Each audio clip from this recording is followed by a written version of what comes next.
Good afternoon, everyone. I am Catherine Brookman, Associate Director, Knowledge Transfer and Exchange, and on behalf of Dr. Jack Callahan, Director of the Center of Research Expertise for the Prevention of Musculoskeletal Disorders, or CRE-MSD as we are more commonly known, we'd like to thank you for joining us today for this free webinar. This webinar is the third of the Wind Energy webinar series offered by CRE-MSD with the assistance of our Health and Safety System partners, Angela Cameron from Workplace Safety and Prevention Services and Dean Dunn from the Infrastructure Health and Safety Association. We are grateful to the Ontario Ministry of Labour, Training and Skills Development for our funding, which supports the delivery of these webinars, and to our presenters who provide their expertise. We ask that you keep yourself muted today for the duration of the webinar. To mute yourself, please use the microphone icon in the floating control panel that appears near the bottom of your screen. When you are muted, the microphone icon will be the color red. The format of today's webinar is as follows. I will briefly introduce you to our speaker. The presentation will be given, after which time we will have 10 to 15 minutes for your questions. We ask that you type your questions using the chat feature, and I will relay your questions or their theme should there be duplications to our presenter for him to respond to. You can view and use the chat feature by selecting the chat icon in the floating control panel that appears near the bottom of your screen. The chat window will then be displayed on your screen. Please use the chat feature to communicate during the webinar. Should you have a pressing question that cannot wait until the end of the presentation, such as a technology glitch, please type this into the chat window and we will do our best to address it right away. We will be providing you with a copy of the presentation shortly after the webinar, along with an evaluation form that we encourage you to complete to assist us in the future delivery and planning of our webinars. The webinar is recorded, and therefore, again, we ask that you keep yourself muted. Thank you for joining us. It is now my pleasure to introduce to you to our presenter. Dr. Mike Tipton is a professor of human and applied physiology at the University of Portsmouth in the UK. He has spent over 35 years researching and advising in the areas of drowning and thermal regulation, environmental and occupational physiology, and survival in the sea. He has published 650 scientific papers, reports, chapters, and books in this area. Dr. Tipton has been a consultant in survival medicine to the Royal Air Force. He has recently completed 10 years on the Royal Navy Lifeboat Institution's medical committee and is now a member of their council. He is a member of the Ectodermal Dysplasia Society's Medical Advisory Board. He chaired the UK Sports Research Advisory Group and sits on the English Institute of Sports Scientific Ethics and Advisory Group. Dr. Tipton chaired the Energy Institute's Health Technical Committee. He is a trustee director of Surf Lifesaving Great Britain. He is a fellow of the Royal Society of Medicine and the Physiological Society and has been awarded an MBE for services to physiological research in extreme environments and the Ireland Medal for saving lives from drowning worldwide. Finally, he and his colleagues in the Extreme Environments Laboratory at the University of Portsmouth examine the physiological and psychological responses to adverse environments and the selection, preparation, and protection of those who enter such environments. We are really excited to have Mike speak to us today about wind energy. And thank you so much, Mike. Over to you. Thank you, Catherine, for that introduction. And I'd like to thank the group for inviting me along to speak. And particularly given that we're in the middle of the summer holiday period, although I speak to you from the UK, where the bit that I'm in, Cornwall, is just experiencing Storm Ellen. So we've got 50-mile-an-hour winds and horizontal rain. So it seems rather strange to be talking to you about heat at this particular moment in time. But that's what I'm going to do. And I'm going to give you really an overview. Excuse me. I'm conscious that there are people from different spheres and areas, and so I thought rather than focusing on one particular area, I would give you an overview, and then we can, in the question period, follow up in any of these particular areas. So that's an outline of what I'm going to talk to you about: heat illness through to heat performance, and something specific on wind technicians, and then some strategies to alleviate the effects of heat. Occupational heat stress has been a problem for many years, and some of the early papers you can see there, published in the 1950s and 1960s, concentrated particularly on gold mining in South Africa. Although, of course, occupational heat was a problem long before this, but this is when really people started to do scientific investigation into this particular problem. And it was quite interesting because if you look at the findings from that early work, this particularly on gold mine workers, over 42,000 tested, 25% were found to be naturally heat tolerant and 15% naturally heat intolerant. And so that already begs the question, do you have an employee coming along who happens to be one of the tolerant or naturally intolerant ones? So there's probably a genetic component to people's ability to cope with heat. And we'll touch on that when we come back a little bit later on to some of the mitigation strategies. Our own particular work in the Extreme Environments Group in the School for Health, Exercise and Science at the University of Portsmouth has been involved with not only the military in hot environments and in cold environments. Interestingly, many people who go to cold environments often report spending more time hot than cold because they overdress for the environment, particularly when they're exercising. And we've also worked with firefighters who will regularly go into temperatures 200 to 400 degrees Celsius and have to do pretty heavy manual work in those environments as well.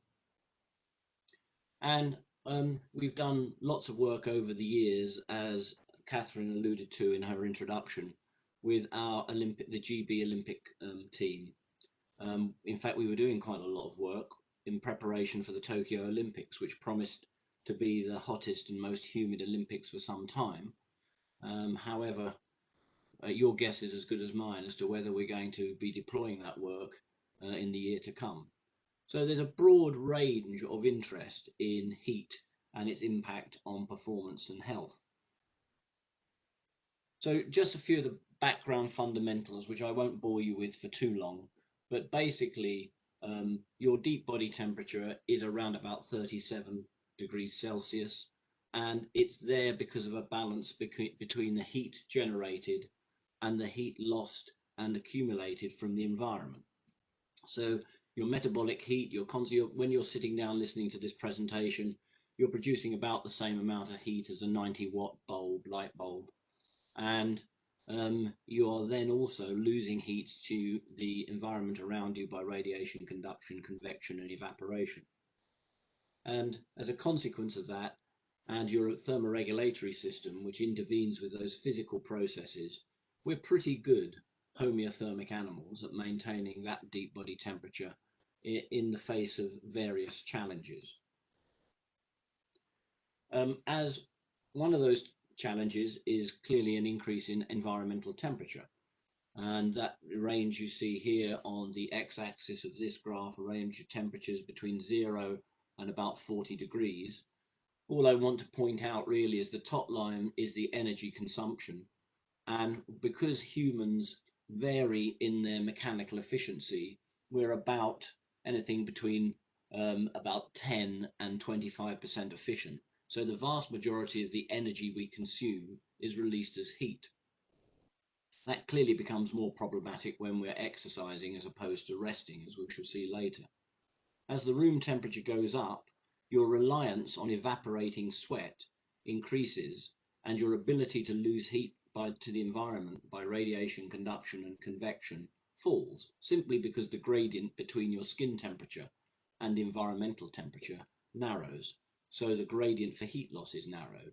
And then you'll see on this graph around about an environmental temperature of 33 degrees Celsius, which is normal mean skin temperature, you're losing no heat by convection and radiative heat loss. And so now you're thoroughly dependent on evaporative heat loss to lose heat. And of course, it's not the production of sweat that is losing heat, it's the evaporation of that sweat. So sweat which doesn't evaporate is wasted and merely leads to dehydration. Now, of course, any barriers that you put between the skin and the environment are going to impede those routes of heat loss. And of course, many occupational groups use personal protective equipment, and that will provide that barrier. By far the best clothing to wear in a hot environment is skin, with very little on it, provided you don't get sunburn, as we'll see in a little while. So whenever we talk about that heat balance equation, we have to factor in it on one side the amount of exercise people are doing, and that's the heat generation, and on the other side the impediment to heat loss by conduction, convection and radiation, but also by evaporation because of anything they're wearing. And just to give you an extreme example of that, some of the work we have done over the years with the military, we've been looking at individuals wearing what was termed nuclear, biological and chemical protective clothing. And as a consequence of that, which is a very significant impediment to heat loss, we were doing calculations where if you prevent all the heat that is generated by the body from leaving the body, and so you assume zero heat loss, and then you ask people to exercise fairly moderately, they will reach heat intolerance or heat stroke, die from being in the heat, within about 25 minutes and 4 hours at rest.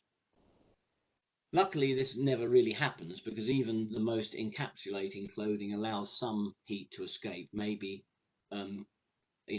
around about 10 to 15% heat transfer. However, it's quite useful to have that as a backstop and to understand that the more clothing you put on people, particularly if it prevents the evaporation of sweat, the more constrained you're going to be in terms of their work capability and time. So let's have a little look. That's served as a background.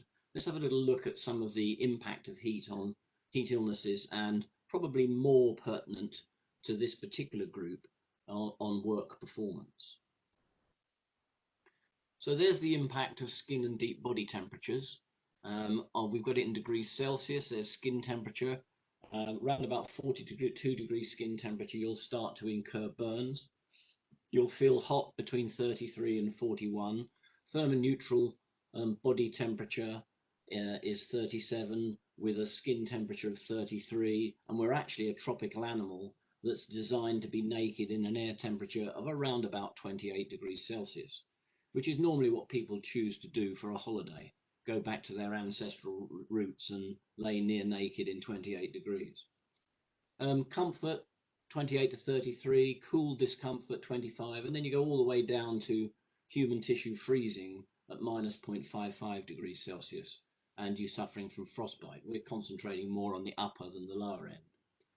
And as we go up from our deep body temperature at normal of about 37, you go up to the region where heat stroke becomes a potential problem at around about 40, and death at 42 to 44 degrees Celsius due to the denaturing of proteins and then general organ failure. As I say, we're a tropical animal. We have more sweat glands than any other mammal per unit area. In fact, if you add the length of each of your sweat glands together, we have about 12.5 kilometers of sweat gland in the average human body. However, it's possible to overwhelm that cooling capacity, particularly when we start wearing clothing that prevents that sweat from evaporating and therefore accentuates heat accumulation and dehydration. So there's the disorders for which heat is an etiological factor. Sunburn, people underestimate sunburn. It's a big cause of problem, particularly in summer, with people going to the beach, getting sunburn and flooding into accident emergency. Once you get about 5% of the body sunburn, then you start to impair the ability to lose heat and your thermoregulatory capability. And then there's various heat-related disorders, prickly heat, heat cramps, and then heat syncope, where you start to feel faint, heat exhaustion, where you can no longer work, and then into the more severe heat stroke, either classic heat stroke or heat stroke associated with the performance of exercise. And so it's worth knowing the warning signs of heat disorders, because as soon as people start to suffer from cramps, from thirst, profuse sweating, feeling fatigue, feeling lightheaded, slight weakness, then these are all signs and symptoms of increasing severity. And certainly when we get to the right hand of this particular graph, so we're up around here with confusion, heat stroke is essentially a medical emergency and has to be treated as such. But before that, you'll get significant problems in terms of the ability to perform work and the ability to control body temperature. I'm not going to spend a great amount of time on the vast amount of work that's been done trying to find the mechanism by which heat stress impairs work performance. There are three primary theories. One is that heat puts an additional demand on the circulatory system, and we'll talk a bit more about that in a moment, and in so doing compromises the ability to maintain cardiac output and arterial blood pressure. The second is that heat compromises muscle blood flow, and that leads to fatigue, because obviously the muscles are delivering the blood flow is delivering the oxygen to the muscles and taking away the byproducts of metabolism. And as you get hotter and more blood is shifted away from the muscles to the skin to try to lose heat, that compromised muscle blood flow leads to earlier fatigue. And there's also a suggestion here under number 3 that we have a critical core temperature of around about 40 degrees Celsius, where the drive to exercise is removed. The central command to exercise is impaired as a safety mechanism. We could now spend the next hour very easily discussing each one of these and which one prevails. The real truth is that there is no magic answer here. It will be different things for different people, and the various problems combine in very many ways. So what you really want to concern yourself with is, in my particular occupational group, what's most likely to be the problem. And I suspect that for people who are generally involved in being in warm environments, perhaps wearing PPE, but with periodic exercise, then the effects on their cardiovascular function and the consequences of that would be at the top of a list of priorities in terms of preventing heat-related impairment and risk.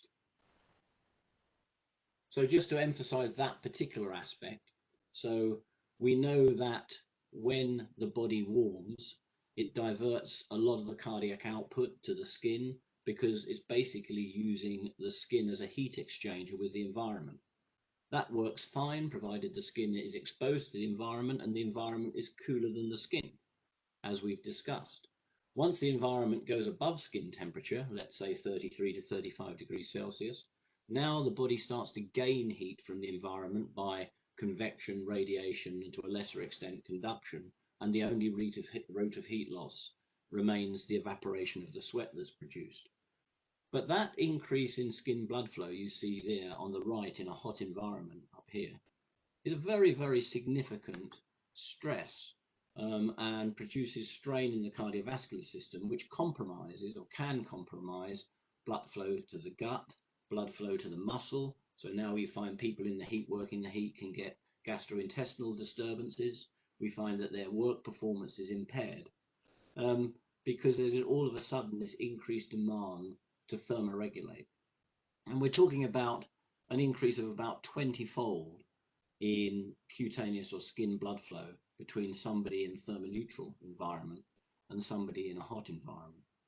And the consequent fall, as the body begins to foul to be able to maintain blood flow to all parts of the body, the fall in arterial blood pressure can occur by the time deep body temperature is risen by just a half a degree, which takes very little time at all. So this is a fairly early and significant worry for people who are working in a hot environment.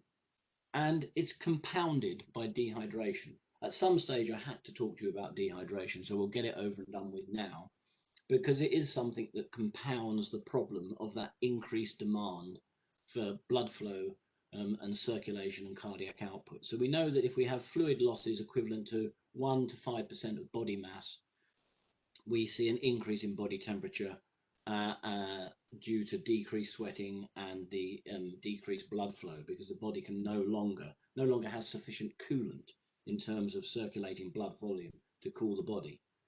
Dehydration between 1.9 and 4.3% of body mass can reduce physical endurance time by between 20 and nearly 50%. And you'll start to get people complaining of lightheadedness, fatigue, those early signs of heat illness that I showed you early on. The time to do that is reduced if people are exercising, and it's compounded obviously by this dehydration.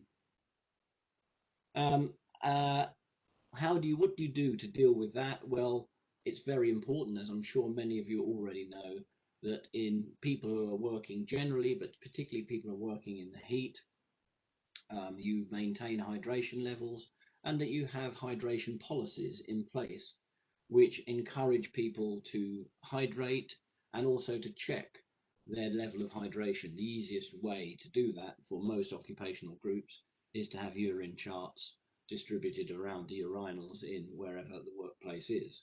And it's a colour match chart, and you just make sure that your urine is no darker than light straw coloured. Yeah, you can get into specific hydration strategies and hydration policies, but in general, if fluids are freely available and people are encouraged to drink a little more than they need to quench their thirst, then that's a reasonable approach to trying to maintain people's hydration, and also giving them time, which would be a rehydration time, to actually do that. Thirst doesn't completely rehydrate you. You actually lose your sensation of thirst before you're dehydrated. So it's worth encouraging people to drink a little more than they feel they need to quench their thirst. So in terms of the day-to-day exposure of a workforce to a hot environment, perhaps wearing PPE, mild heat illness, heat-related lightheadedness, fainting, low blood pressure is probably the major problem that you're going to face, and it's going to be the major complaint that you're going to get from a workforce who have to wear PPE working in a hot environment. They're going to complain of being uncomfortable, and you're going to get occasional complaints or problems associated with lightheadedness, low blood pressure. And that's going to be compounded if you don't have a proper policy for dehydration, because that will accentuate the problem. And so that's most likely going to be the problem of those who are passively exposed to heat, such as you might occur in warm environments in the cabin of a transfer boat to a wind, into and from a wind farm, or in a vehicle going to and from between turbines. And it's going to be compounded when people assume an upright posture because of orthostatic hypertension. The challenge to the blood pressure from going from sitting to standing is when you're most likely to see these problems. And of course, the longer somebody remains in the heat, the more dehydrated they become, the more clothing they're required to wear, the more likely that you'll see this form of heat illness. So that's a graphical representation of really a summary of what we've talked about thus far. Heat's going to induce sweating. It's just going to be dehydration unless that sweat is evaporated, in which case it'll be cooling and dehydration. you're going to get an increase in blood flow to the skin, vasodilatation, where the body is trying to offload heat to the environment. The body assumes it's in an environment that has a gradient to offload heat. But if it doesn't, if the gradient is reversed because their ambient temperature is higher than the body, then you'll start to accumulate heat more quickly. If you're exercising and roughly 80% of the energy you're consuming is released as heat, it's very easy to overheat. All of these problems are compounded by dehydration and an impact on the cardiovascular system and insufficiency in that system. Decreased muscle blood flow can lead to anaerobic metabolism, low muscle blood sugar, and all of those add up to physical work incapacitation. And generally, in the interplay between blood pressure regulation and temperature regulation, blood pressure wins, but not in all cases, and particularly not when people are required to stand upright, wear protective clothing or heavy clothing in a hot environment. I'm just going to run through now a project which my colleagues, Dr. Gemma Milligan and Dr. Joseph O'Halloran, who spoke last time we had one of these webinars to you about the work that we did looking at the biomechanical and occupational ergonomic demands of wind technicians. We also looked in that particular project at some of the thermal responses. And I'll just quickly run through these data before I show you some of the mitigations that you can introduce to try and reduce the heat-related problems. So we recorded the temperature data from 7 experienced wind technicians during 3 120-meter climbs. Climb 1 was in a survival suit, assuming that the wind farm was at sea above cold water, which we have quite a lot of in the UK, obviously. And the climbs 2 and 3 were wearing standard work overalls. Each climb was a 30-meter climb, then a rest in a 1-to-1 ratio, and that was done 4 times. The total mean time it took to climb in the survival suit was 23 minutes to do 120 meters and 20 minutes in overalls. The air temperature was 20 degrees Celsius and the relative humidity was 52%. So not too bad in terms of a challenge, and particularly because there was no radiant heat load, although there was also still air, which doesn't help with obviously convective and evaporative cooling. We calculated the mechanical efficiency and total heat production of climbing in these conditions. So let's quickly cut to the results. The mechanical efficiency during the climbs was about 14%, 14 to 15% in the survival suit, meaning that over 85% of the energy consumed was released as heat. We're about the same. That's not quite as good as a car engine, but we're normally about that level. In overalls, the mechanical efficiency was about 16.3%. So that's again the majority of the energy being consumed being released as heat. And as I say, walking, which is amongst our most efficient activities, is about 35 to 40%, with therefore 60 to 65% of the energy consumed being released as heat. Quite importantly, the best ladder climber achieved a mechanical efficiency that was approximately 5% higher than the other participants. So he had a better mechanical efficiency, meaning he was getting more work done for less heat being produced. And it kind of emphasizes the need to train people in how to go up a ladder in the most effective and efficient way, if that's what they have to do as part of their job. This person also, interestingly, had the slowest rate of rise of deep body temperature, because for the work he was doing, he was producing 5% less heat. So if you don't have a training program for how to go up ladders when wearing different forms of PPE or normal clothing or using different techniques, then it's probably worth thinking about. I'll just show you these because these are the deep body temperatures recorded on the via a gastrointestinal pill of individuals during those climbs. Climb 1, 2 and 3, some of the data are missing, but really all I want you to note is that 23 minutes is 1,380 seconds, 20 minutes is obviously 1,200 seconds, and you can see within that time frame the deep body temperatures of people are pretty much going up uncontrolled. So this is an incompensable or an uncompensable thermoregulatory challenge, i.e. the body cannot re-establish deep thermal balance and bring that rising core temperature under control. It's quite normal for the deep body temperature to go up when we exercise. Even if I go out on a freezing cold day and I run at 50% of my maximum capability, aerobic capability, my core temperature will go up to about 38.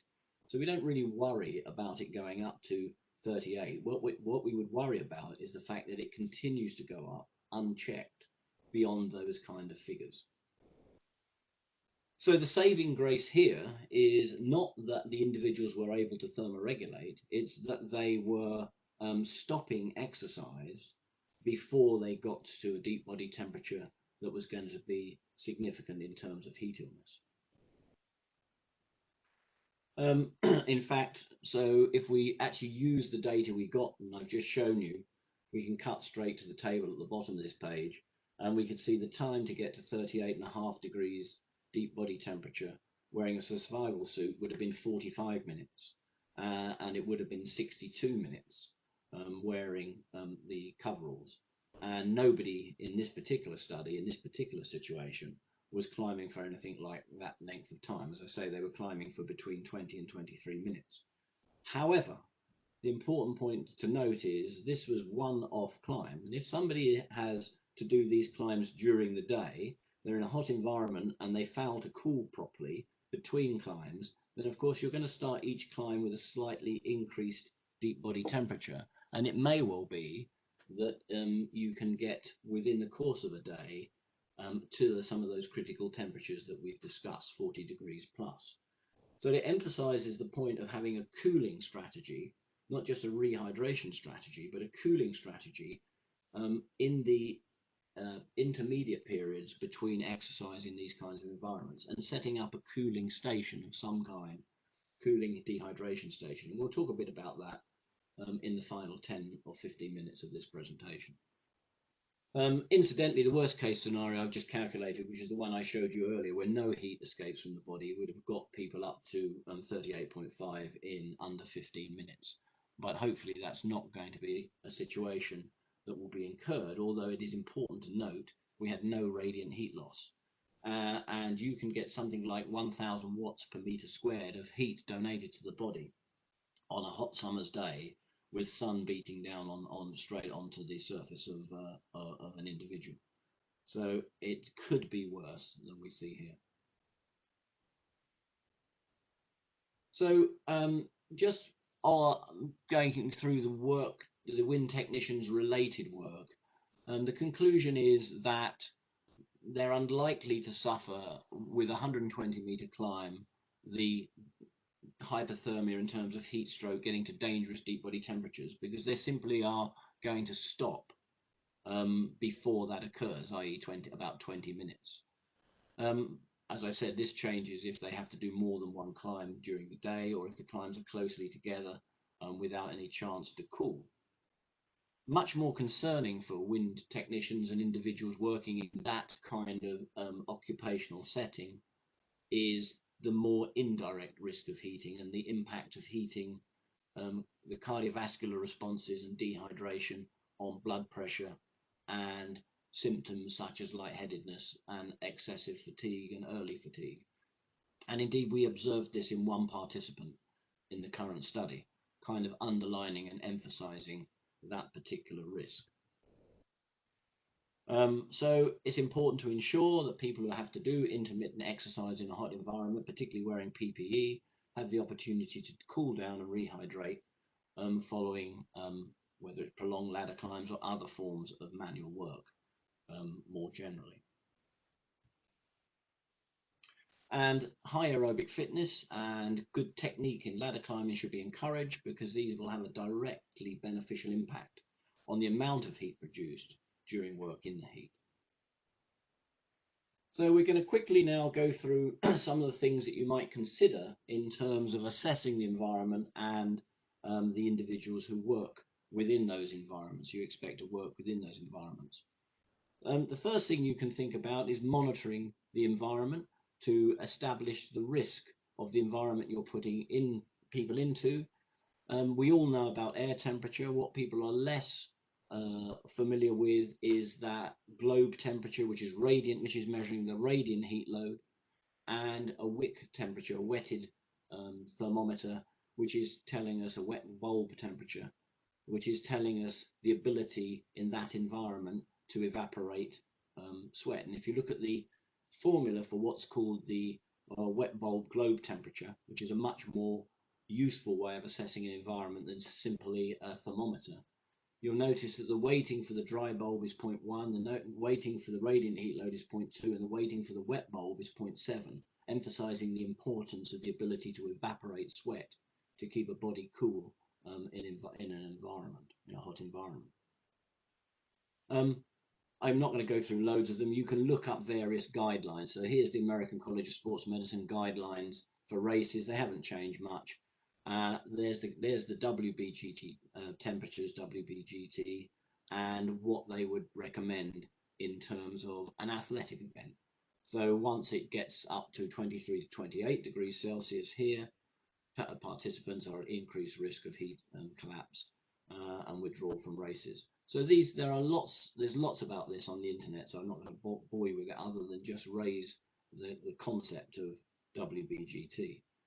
If you want to do it more simply, there is a heat stress index, which just looks at air temperature here against relative humidity, and you just combine that. So if you have an air temperature of around about 26 degrees Celsius and you have a environmental humidity of about 60%, that's the equivalent temperature.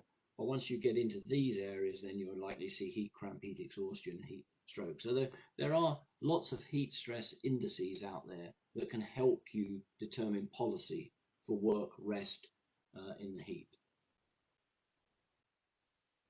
There's also screening you can do. We talked right at the start of this presentation about the variation in individual tolerance. That variation is not only different between individuals, it's also different within an individual on different times. People can become less fit, they can have asymptomatic viral infections. There's all kinds of things that within an individual can change on a week-by-week basis their tolerance to heat. So some have advocated having heat screening tools for just evaluating the susceptibility to heat. And here's one which the Israelis have used and recommend. The importance about a heat screening test is that it should be standardized, reproducible, and identify the capability of somebody in terms of working in a heat environment. You certainly would want to identify those people who are innately heat intolerant. If you don't want to go down that route, there's a whole checklist of things that make people more susceptible to heat illness that you can just run through to check that people are okay in terms of their exposure to heat.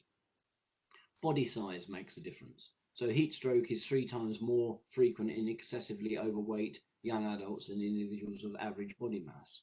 State of training, how fit you are. Military recruits, for example, with a low aerobic fitness and a high body mass index have a 9-fold greater risk of heat illness. Degree of acclimatization, we'll mention that in a moment. Hydration status, clothing worn, state of health, responsiveness to heat, which we've just talked about in terms of identifying those who are intolerant to heat. Various genetic disorders, skin disorders, sunburn, 5% we've mentioned. Various medications that are going to make you more susceptible to heat illness, diuretics, antihistamines, sweat gland dysfunctions and other medical conditions, salt depletion and age. As you get older, your ability to do these, perform in the heat is impaired for some of the reasons that we see in the slide. So there are sort of checklists that you can come to that will help you identify those at most risk.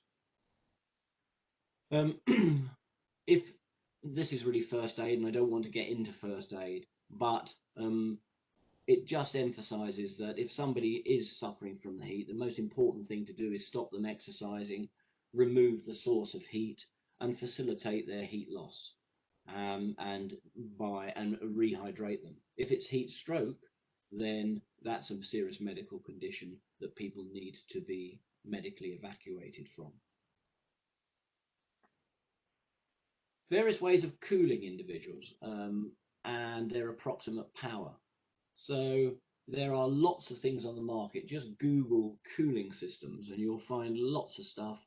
Ice vests, liquid perfused vests, air perfused vests, cooling jackets, which you wet and then people put on, cooling caps. And beneath them here, you'll see some of the cooling powers. This is from a work of my colleague, Dr. Jim House, who worked with us at the university and at the Institute of Naval Medicine in Portsmouth.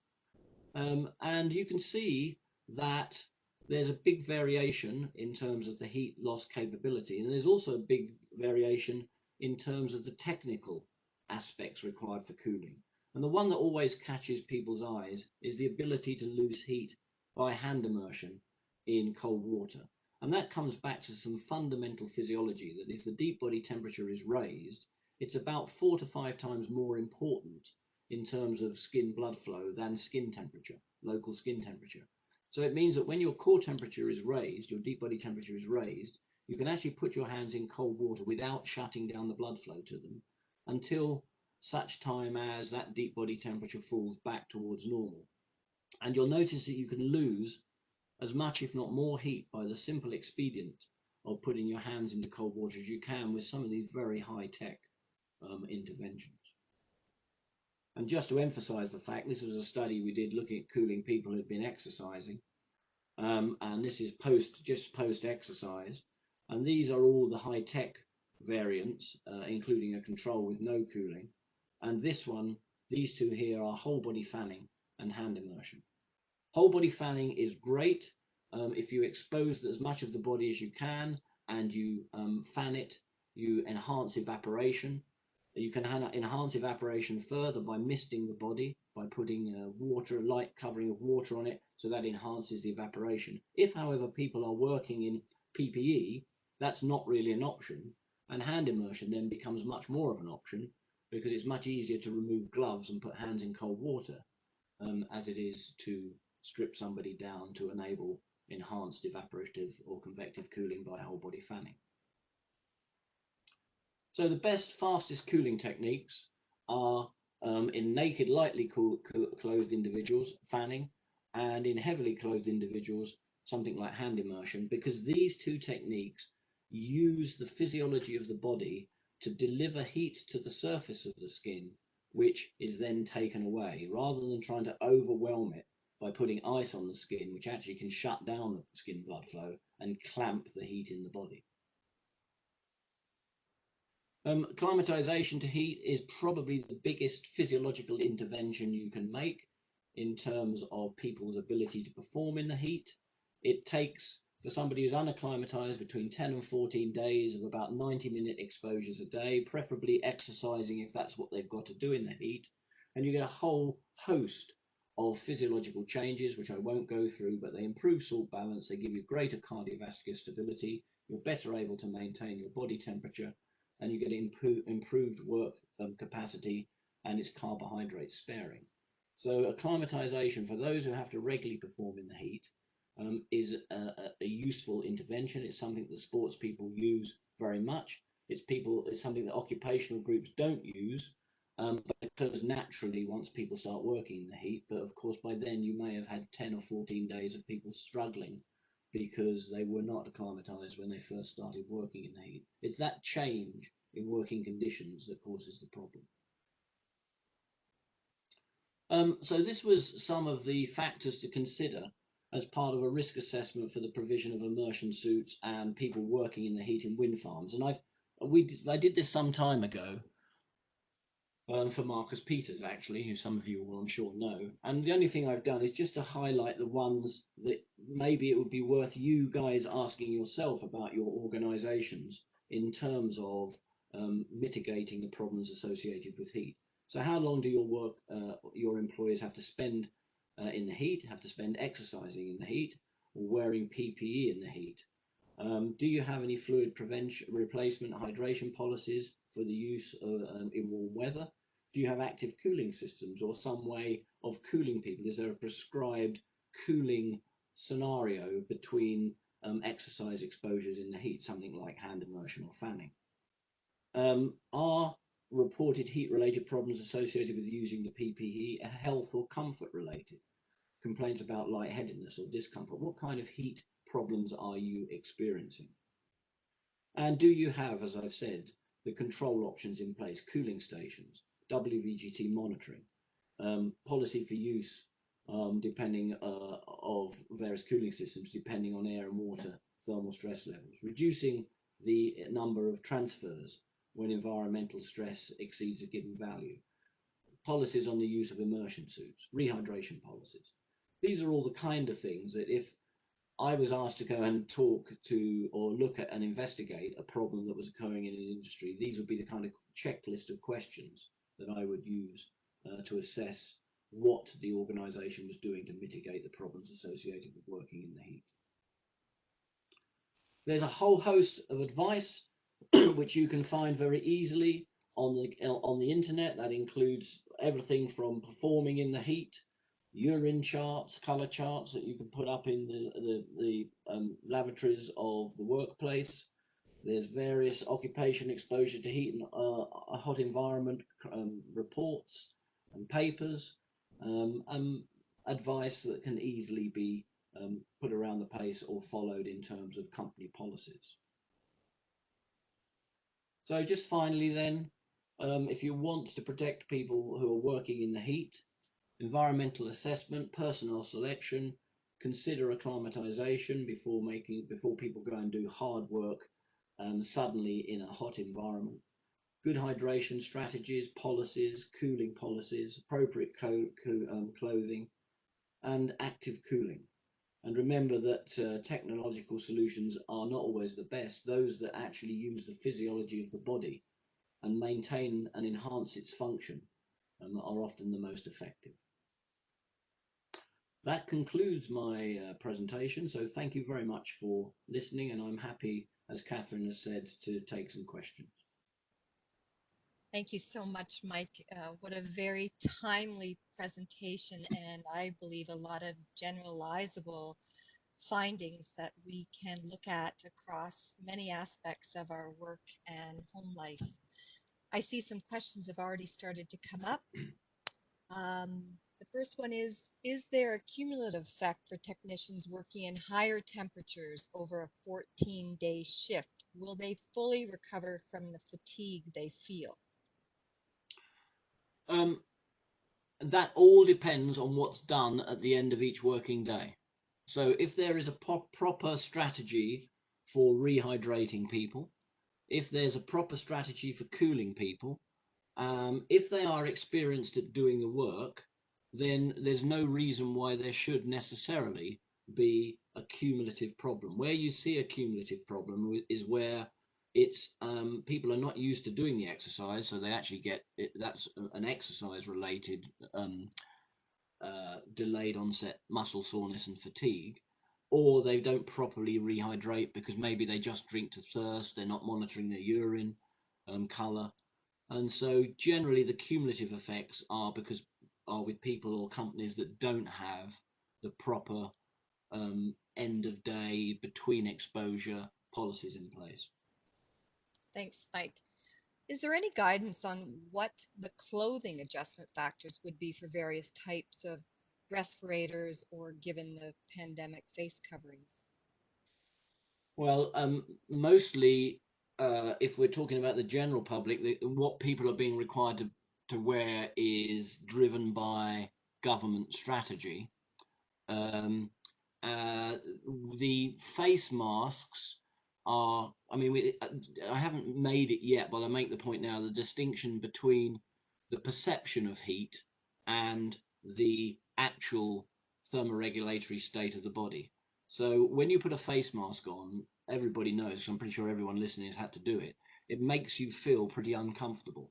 It makes you feel hot because you're raising the temperature of the oronasal region of the face, which is very, very well provided with temperature receptors. However, you're not making that much of a difference to your heat exchange with the environment. So this is very much a perceptual thing. On the other side of the coin, if you give somebody a fan and you say fan yourself, they'll nearly always fan their face because it's the thing to cool if you want to get a very big perceptual improvement. So the face masks don't really make that much difference to your body temperature, but they make an awful lot of difference to your perception of how hot you are. So anything you can do to cool the face mask or to have it on as little as possible or get air, around the rest of the head is a good thing. Thanks for that, Mike. And could you elaborate a bit on concern about fan facilitated cooling in the limitations with respect to the ambient air temperature? Okay, so this is a calculation that you can do. Once the ambient temperature gets above mean skin temperature, let's say about 35 degrees Celsius, then in theory, you can be donating heat to the body by increasing the movement of air over the body, by convection in particular. However, the other thing you're doing is you are enhancing evaporation. And we know that in temperatures going up to 40 degrees, that enhancing evaporation is actually overall beneficial. So if you can make sure evaporation is occurring, i.e. by fanning, by getting air movement over the body, you will more than compensate for the fact that you're now actually gaining heat by some of the other physical routes of heat exchange. Evaporation is an incredibly powerful mechanism for lowering skin temperature, but remember it is evaporation, so anything you can do to enhance that evaporation is important. Lowering humidity, for example. This is why we see sometimes more heat-related illnesses in warm, humid environments like a jungle than we see in a desert environment, which is much hotter but very dry. It's the difference in the evaporative capability of those environments. It's not really humidity, it's water vapor pressure, but that's the big difference.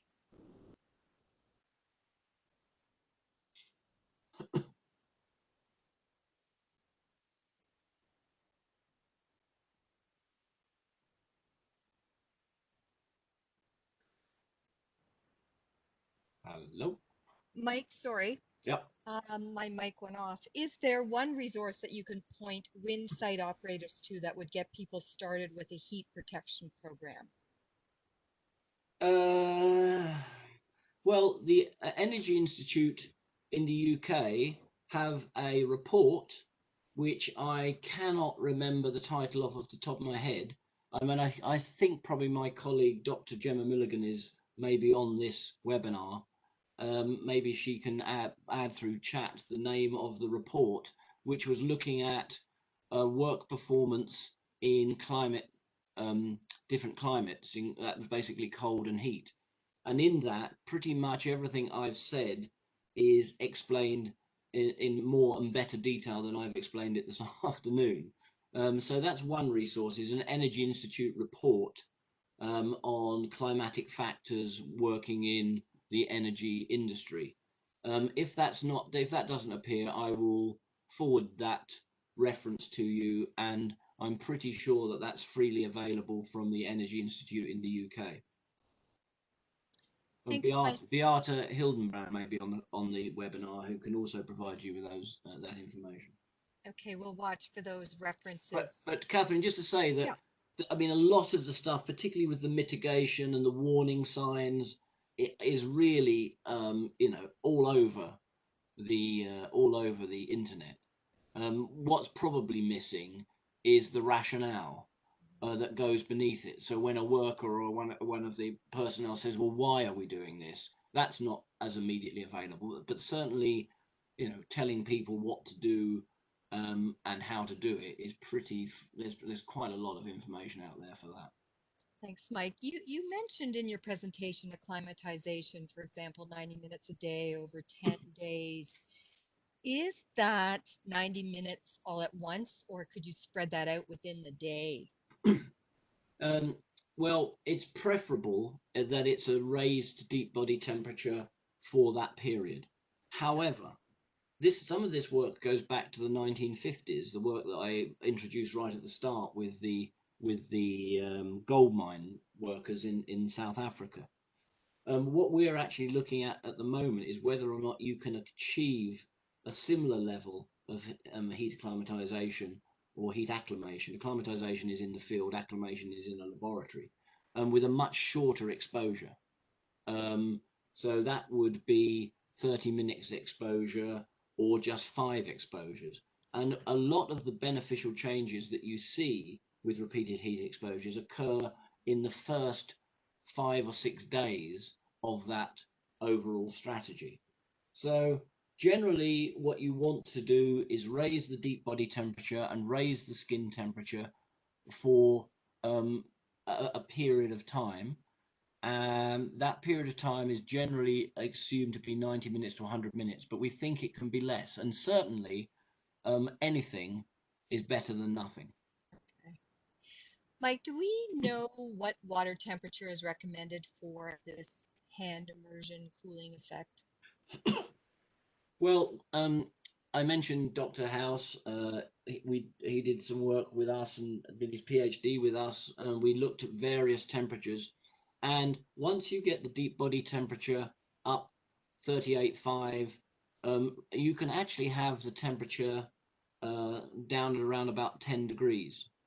So, you know, it can be pretty cold, and you can still maintain the blood flow to it, because it's a relatively small surface area of the body that is just, as long as you're just exposing the hands, and the rest of the body is hot and the skin temperature is otherwise hot, then certainly water down to 10 degrees Celsius will enable a significant amount of heat. I say about the same as you'd get from an ice vest.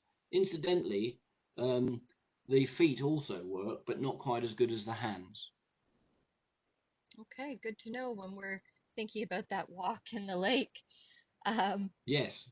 Mike, considering your experience in this area, do you believe that the WBGT is able to be used in all circumstances in the index? Is it is good enough for those that are healthy employees? Yeah, I mean, it was originally designed for the US military. And so it is really better in sort of open areas. There is a modification for indoors. But I think the most important thing about it is it's making people think about more than just air temperature. So it's making people think about not just air temperature, but also water vapor pressure and radiant temperature in terms of the globe. So you can run loosely off the kind of guidelines that you'll see for occupational groups and for sporting groups. But the most important thing is when you're analysing the environment you're asking people to work in, on a not just, you know, an annual basis, but on almost a day-to-day basis. We all know that going out and doing exercise on a cloudy day compared to a day where there's bright sunshine is quite a different um, physiological and psychological actually stress. So I wouldn't stick too slavishly to the WBGT guidelines, but I would definitely be looking at them in terms of, sorry about that. I would definitely be looking at them in terms of what we need to look at. Okay.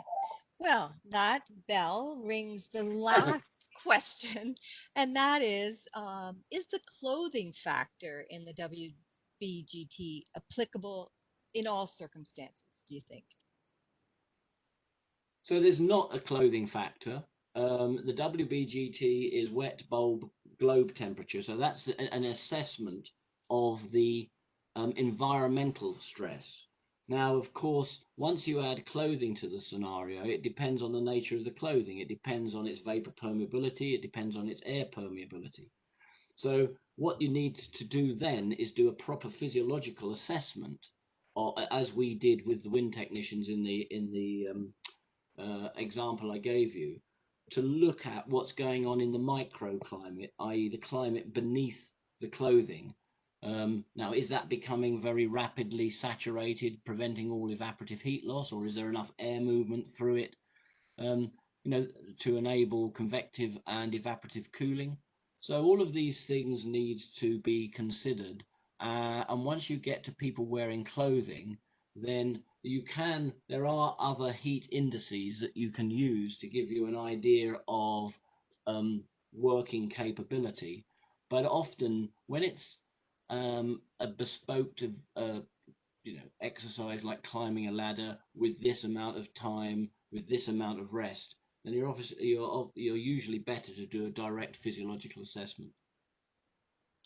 Well, thank you so much, Mike. This was a really great presentation, great questions, great discussion, and I know there are things I'm going to be talking to my colleagues and my family members about immediately. So I want to thank you so much. We look forward to getting the evaluation from our participants, and we wish everyone a great rest of the day and stay safe.